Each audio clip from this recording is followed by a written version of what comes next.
Le Centre de conférence internationale de Ouaga 2000 a servi de cadre au Conseil de gouvernement conjoint de la 4e conférence au sommet pour la mise en œuvre du traité d'amitié et de coopération entre la Côte d'Ivoire et le Burkina Faso. L'occasion, selon le Premier ministre burkinabé Luc Adolphe Tiao, de s'interroger sur les acquis de 6 années de mise en œuvre du traité d'amitié et de coopération. Pour lui, la tenue effective de 3 conférences et celles en cours ont permis des avancées notables.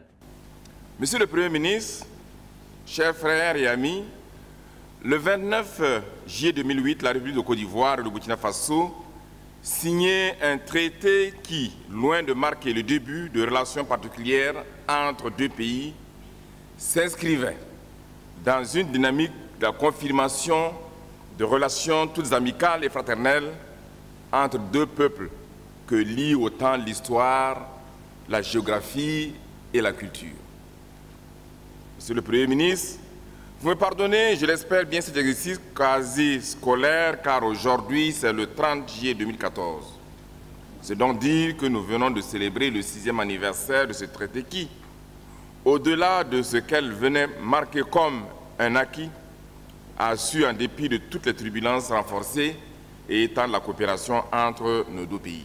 Le Premier ministre de Côte d'Ivoire, Daniel Kablan-Duncan, a pour sa part dit sa joie de co-présider ce conseil conjoint qui, selon lui, marque une étape importante dans le développement et l'approfondissement des relations d'amitié et de coopération qui existent entre la Côte d'Ivoire et le Burkina Faso.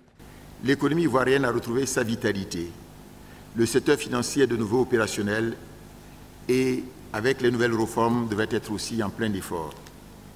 C'est dans ce contexte très favorable que la Côte d'Ivoire veut mettre ses importantes potentialités au service du raffermissement de la coopération ivoiro-burkinabé. Il me plaît de rappeler que le Burkina Faso figure parmi les 10 premiers clients de la Côte d'Ivoire. En effet, les exportations ivoiriennes à destination du Burkina Faso en 2013 se sont élevées à 239 milliards de francs CFA. Quant aux importations ivoiriennes en provenance du Burkina Faso, même si elles sont plus faibles, elles ont quand même décuplé pour atteindre 16 milliards de francs CFA en 2013.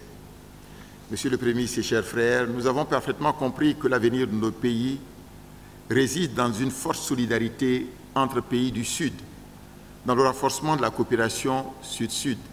Le Premier ministre Daniel Kablan-Duncan a par ailleurs rendu un hommage fervent aux 2 chefs d'État, Alassane Ouattara et Blaise Compaoré, pour leur engagement et leur implication personnelle pour faire du couple ivoiro-burkinabé un instrument efficace de coopération.